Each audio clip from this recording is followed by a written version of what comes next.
Hello everyone. Animal kingdom के अब तक मैंने 2 वीडियोस डाल दिए।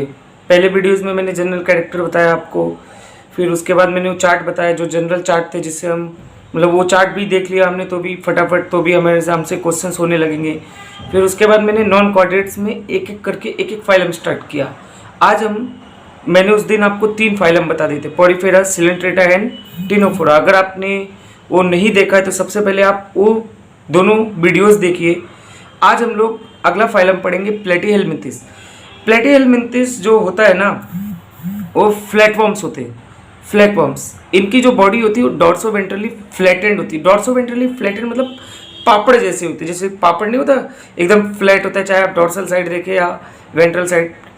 फिर प्लेटीहेलमिंथिस एंडोपैरासाइट्स होते हैं। एंडोपैरासाइट्स मतलब, पैरासाइट्स मतलब ऐसे ऑर्गेनिज्म जिनका खुद का फायदा हो और सामने वाले का नुकसान हो। जैसे कि पैरासाइट्स वो होंगे, जैसे कि अगर आपके बाल में जू पड़ गई, वो आपका ब्लड सक कर रहे, तो वो ब्लड से तो उनको फायदा मिल रहा है जू को, क्योंकि वो तो पैरासाइट है, उनको फायदा मिल रहा है, लेकिन आपका नुकसान हो रहा है, आपका ब्लड जा रहा है। तो ऐसे लोगों को ही पैरासाइट्स बोलते हैं, ऐसे ऑर्गेनिज्म को ही पैरासाइट बोलते हैं। लेकिन अगर वो अंदर है, जैसे कि मान लो आपके इंटेस्टाइन में, तो मतलब वो एंडोपैरासाइट है। ठीक है। एंडोपैरासाइट्स जो होते हैं उनमें हुक्स एंड सकर्स स्ट्रक्चर होते हैं, क्योंकि उन्हें एब्जॉर्ब करना होता है, ग्लूकोज वगैरह सब एब्जॉर्ब करना, तो उनमें सकिंग स्ट्रक्चर्स होते हैं। एक्सक्रीशन के लिए एंड ऑस्मोरेगुलेशन के लिए एक ऑर्गन होता है जिसका नाम होता है फ्लेम सेल्स। प्लेटीहेलमिंथिस में याद रखना बहुत इंपॉर्टेंट है, पूछ सकता है। प्लेटीहेलमिंथिस में भी sexes are not separate. Development इनमें भी इनडायरेक्ट होता है। इनडायरेक्ट डेवलपमेंट का मैंने बताया था, थ्रू लार्वा हो तो। प्लेटीहेलमिंथिस का एक मेंबर है प्लेनेरिया, जिसमें हाई रीजनरेशन कैपेसिटी होती है। मतलब अगर आप पूरे ऑर्गेनिज्म को ऐसे आधा काट दें तो फिर वो ऑर्गेनिज्म फिर पूरा बन सकता है। तो हाई रीजनरेशन कैपेसिटी होती है उसमें सबसे ज़्यादा। इसके एग्जाम्पल्स है Taenia, tapeworm and Fasciola liver fluke. ये मैं आपको टू द एनसीईआरटी ही पढ़ा रहा हूँ।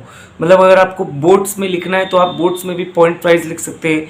अगर आपको नीट और बायोसिटी देना है तो उसमें भी आप कर सकते हैं, मतलब एमसीक्यूज कर सकते हैं एकदम आराम से, टू द पॉइंट एक एक साथ आराम से लिख के। देखो एक पेज में, एक चार्ट में आपके 5 फाइलम कंप्लीट हो जाते हैं।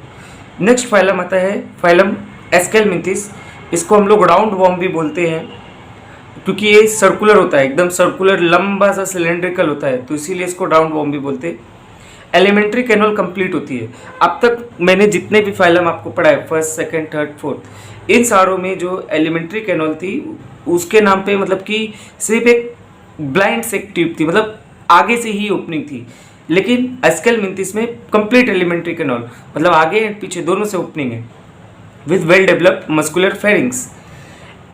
एक्सक्रीशन के लिए इसमें एक्सिटरी ट्यूब होती है, जिसको हम लोग रेनेट ट्यूब भी बोलते हैं। यहाँ एक्सक्रीशन एंड ऑस्मोरेगुलेशन के लिए क्या था, फ्लेम सेल था। यहाँ एक्सक्रीशन के लिए एक्सक्रीटरी ट्यूब है, जिसको हम लोग रेनेट ट्यूब भी बोलते हैं। Sexes are separate. इसमें सेक्सेस सेपरेट होते हैं। तो अगर सेक्सेस सेपरेट होते तो मैंने आपको पिछले वीडियो में भी बताया था कि अगर सेक्सेस सेपरेट होते तो उन्हें हम डायोसियस या यूनिसेक्सुअल बोलते हैं। डेवलपमेंट डायरेक्ट और इनडायरेक्ट, डायरेक्ट डेवलपमेंट भी हो सकता है और इनडायरेक्ट भी हो सकता है, मतलब विदाउट लार्वा भी हो सकता है, विथ लार्वा भी हो सकता है। एग्जाम्पल है एस्केरिस, जिसको हम लोग राउंड वॉर्म बोलते हैं। आपको इनके जो निक नेम है वो याद रखना बहुत ज़रूरी है। Ascaris roundworm, Wuchereria filarial worm, Ancylostoma hookworm. Next phylum है फाइलम एनिलिडा। नेक्स्ट फाइलम है फाइलम एनिलिडा। फाइलम एनिलिडा जो होता है वो मेटामेरिक सेगमेंटेशन शो करता है। मैंने आपको बताया था मेटामेरिक सेगमेंटेशन नॉन कोऑर्डिनेट्स में कौन कौन शो करते हैं, आर्थ्रोपोडा एंड एनिलिडा। मतलब इनकी बॉडी पे मेटामियर्स होते हैं, मतलब लाइन लाइन सी होती है जो उनके बॉडी को सेप्टम में डिवाइड करती है। इसके अंदर longitudinal and circular muscles present होती है जो कि लोकोमोशन में हेल्प करते हैं। इसका एक एग्जाम्पल है नेरिस, जिसमें पैरापोडिया होता है। पैरापोडिया मतलब छोटे छोटे पैर जैसे स्ट्रक्चर होते हैं जिसके मदद से वह स्विमिंग करता है। एनिलिडा में जो एक्सक्रीशन एंड ऑस्मोरेगुलेशन के लिए जो ऑर्गन होता है उसको हम लोग नेफ्रिडिया बोलते हैं। इसका एग्जाम्पल है नेरिस जो कि डायोसियस होता है, एंड अर्थवर्म एंड लीचेस जो कि मोनोसियस होता है। सर इतना कम लिखा है क्या एनसीईआरटी में हर एक फाइलम के बारे में? नहीं, लिखा बहुत कुछ है। बट मैंने पढ़ा चुका हूँ आपको। मैंने आपको 7 जनरल कैरेक्टर ऑलरेडी पढ़ा दिए। डिप्लोब्लास्टिक, ट्रिप्लोब्लास्टिक, सिलोमेट है कि नहीं है, असिलोमेट है कि सूडोसिलोमेट है, ये सब हमने पहले ही कवर कर दिया है। तो हमने इसमें बस वो लिखा है जो हमने पहले कवर नहीं किया है। तो अगर आपने जनरल कैरेक्टर का वीडियो नहीं देखा है तो सबसे पहले आप जाके एनिमल किंगडम के आप फर्स्ट वीडियो से देखना स्टार्ट कीजिए। हार्डली मैं हर एक वीडियो सिर्फ 10 मिनट का ही बना रहा हूँ ताकि आप देखो, आपको बोरियत ना हो। तो आप जाके सबसे पहले फर्स्ट वीडियो देखिए जनरल कैरेक्टर्स में। अगला जो फाइलम आता है वो है फाइलम आर्थ्रोपोडा। फाइलम आर्थ्रोपोडा में पहले हम आर्थ्रोपोडा का मतलब देखते हैं। आर्थ्रो मतलब जुड़ा हुआ, पोडा मतलब पैर।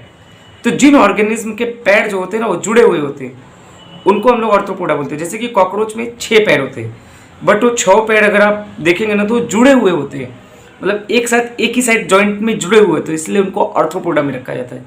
ये लार्जेस्ट फाइलम होता है। ओवर 2/3 ऑफ स्पीसीज, मतलब जितने एनिमल हैं उनका 2/3 यही है। मतलब कि अगर मान लो 100 एनिमल इस अर्थ पे है तो 66 तो यही होंगे। Body cover by chitinous exoskeleton. Exoskeleton का मतलब क्या होता है? स्केलेटन का मतलब ये होता है कि पूरा शरीर आपका ढका हुआ होना, और अगर वो पूरा शरीर बाहर से ढका है तो एक्सोस्केलेटन, अंदर से ढका है तो एंडोस्केलेटन। बाहर से है तो एक्सोस्केलेटन, अंदर से है तो एंडोस्केलेटन। इसकी बॉडी जो होती है 3 पार्ट में डिवाइड होती है, head, thorax and abdomen. Have jointed appendages, वही जो मैंने शुरू में बताया। रेस्पिरेटरी ऑर्गन्स, इसमें gills, book, lungs and tracheal system होते हैं, क्योंकि इसमें बहुत सारी अलग अलग स्पीसीज होती है, इंसेक्ट्स होते हैं, फिर एक्वेटिक्स भी आते हैं, तो उसके हिसाब से अलग अलग रेस्पिरेटरी ऑर्गन्स भी होते हैं। एक्सक्रीशन के लिए इनमें माल्फिगियन ट्यूब्यूल्स होता है। सेंसरी ऑर्गन्स जो इसमें होते हैं वो एंटीना होता है, आईज होता है एंड स्टेटोसिस्ट भी होता है। डेवलपमेंट डायरेक्ट और इनडायरेक्ट होता है। ये ओविपेरस होते हैं, इंसेक्ट्स जो होते हैं वो ओविपेरस होते हैं। इंसेक्ट्स जो होता है, आप ऑर्थोपोडा को इंसेक्ट मत समझ लेना, ऑर्थोपोडा के अंदर एक छोटा सा ग्रुप आता है जिसको हम लोग इंसेक्ट बोलते हैं।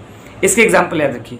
इकोनॉमिकली इंपॉर्टेंट इंसेक्ट्स जो होते हैं, एपीज, हनी भी इकोनॉमिकली इंपॉर्टेंट है ना हनी के लिए। बॉम्बिक्स, सिल्कवर्म, ये सिल्क देता है अपने को। फिर उसके बाद लेक्सीफर, लैक इंसेक्ट, लैक का यूज़ हम लोग चूड़ी वगैरह में करते हैं। फिर वेक्टर्स के एग्जाम्पल क्या है?